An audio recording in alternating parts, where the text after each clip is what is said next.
बोलिए श्री सतगुरुदेव भगवान की जय, सच्चे दरबार की जय, आशु पिता भगवान की जय। गुरु प्यारे साधकों, दिव्य अनुभवों की इस श्रृंखला में आप सभी का एक बार फिर से स्वागत है। आज के इस अनुभव में देखेंगे कि कैसे गुरु महाराज जी ने अपने एक साधक शिष्य के भाग्य में जो अनहोनी घटनाएं लिखी थी उनको भी कैसे बदल दिया। तो चलिए सुनते हैं आज का दिव्य अनुभव। बचपन से मेरे जीवन में वैसा ही घटा जैसा मेरी जन्म पत्री में लिखा था। मेरा बीमार होना, खुश होना, चिंताग्रस्त होना, शादी, बच्चे सब उसी सन उसी महीने में हुए जैसा कि पत्री में लिखा था। इसलिए मुझे पत्री पर पूरा विश्वास हो चुका था। पत्री के अनुसार सन 2010 में हमारे घर का बंटवारा होना था। हम 3 भाई और 1 बहन हैं। पत्री में लिखा था कि मेरे घर वाले मुझे जायदाद में से एक फूटी कौड़ी भी नहीं देंगे। मैं रातों रात सड़क पर आ जाऊंगा। इसी कारण मुझे हर वक्त बहुत चिंता लगी रहती थी।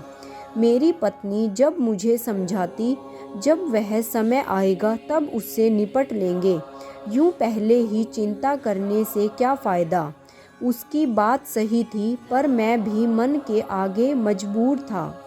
मेरी तो रातों की नींद उड़ चुकी थी। यूं ही दिन गुजर रहे थे कि एक दिन मैं बस में यात्रा कर रहा था। मेरे करीब 2 सज्जन खड़े थे। उनमें से एक दिव्य ज्योति जागृति संस्थान से जुड़े हुए थे और दूसरे सज्जन को सत्संग सुना रहे थे। मैंने उनकी बातें सुनी जो मुझे बहुत अच्छी लगी। मैंने उनसे संस्थान का पता ले लिया और वहां नियमित सत्संग सुनने जाने लगा। कुछ ही दिनों बाद मैंने ज्ञान दीक्षा के लिए नाम लिखवा लिया और सितंबर 2005 में मुझे दीक्षा की प्राप्ति भी हो गई। ज्ञान दीक्षा के समय बहुत अनुभव हुए। सबसे पहले तो बहुत तेज प्रकाश दिखाई दिया, फिर उस प्रकाश में पूरा का पूरा ब्रह्मांड नजर आया। उसके बाद एकदम घनघोर अंधेरा छा गया और बिजलियां कड़कने की आवाज़ सुनने लगी। फिर एकाएक बारिश होती दिखाई दी। मेरी चित आत्मा ने भी मानो खूब आनंद मगन होकर उस बारिश में स्नान किया। इसलिए ज्ञान दीक्षा के बाद मैंने खुद को बहुत हल्का महसूस किया।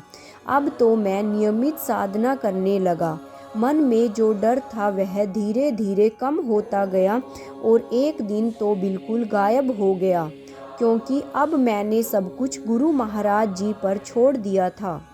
जैसे एक पिता के होते हुए बच्चे को चिंता नहीं रहती, वैसे ही मुझे मेरे आध्यात्मिक पिता, मेरे गुरुदेव के होते हुए चिंता करने की क्या आवश्यकता थी।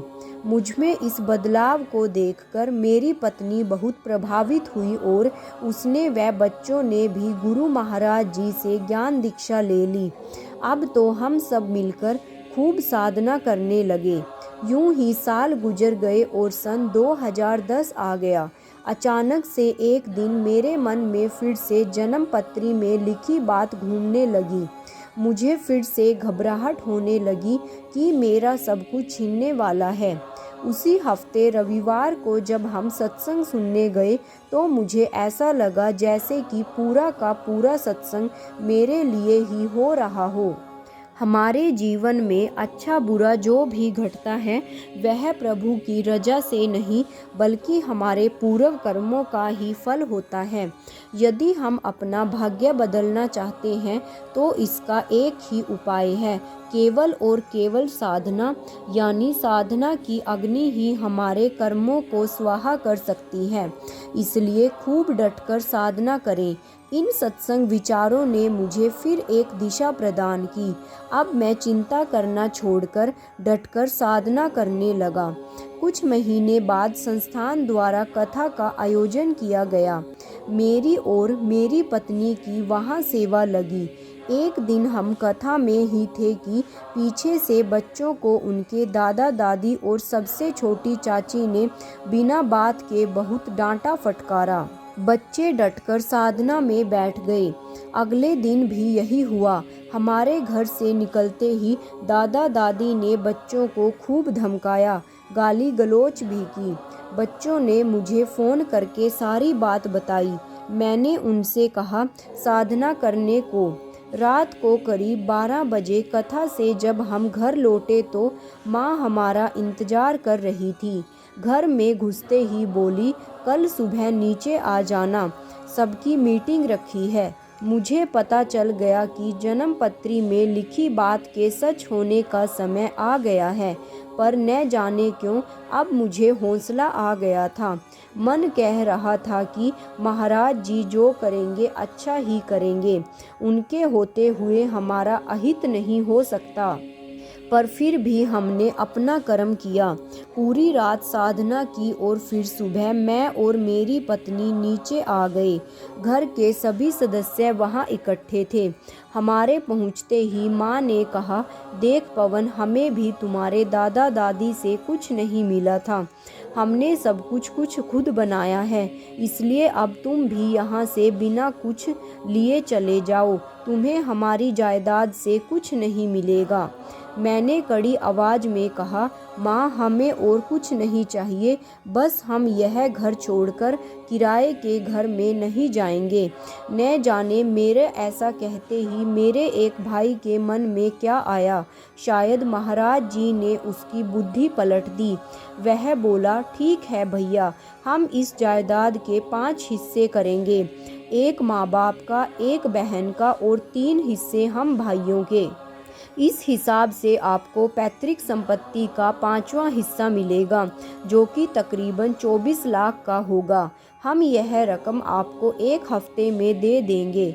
आप तब तक अपने लिए नया मकान ढूंढ लो।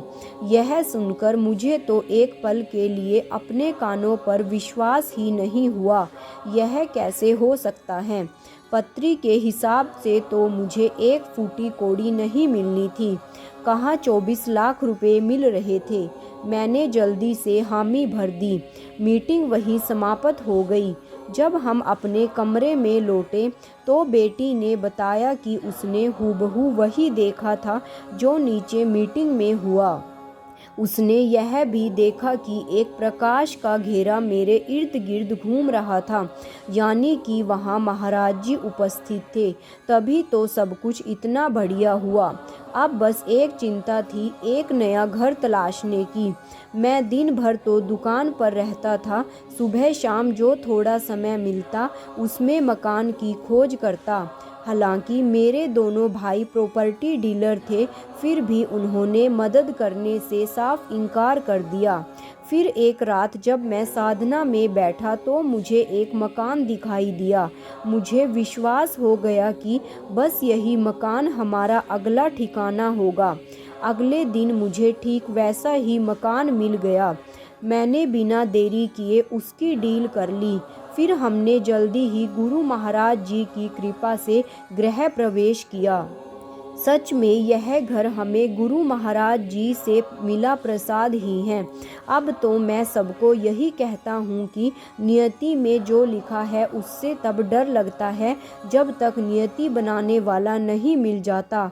इसलिए पंडितों के पास जाकर पत्री बनवाने, भविष्य जानने से अच्छा है कि किसी ऐसे पूर्ण गुरु की खोज करो जो तुम्हारे कर्म लेखे को फाड़कर तुम्हारा भविष्य बदलने का सामर्थ्य रखता हो। जय श्री राम।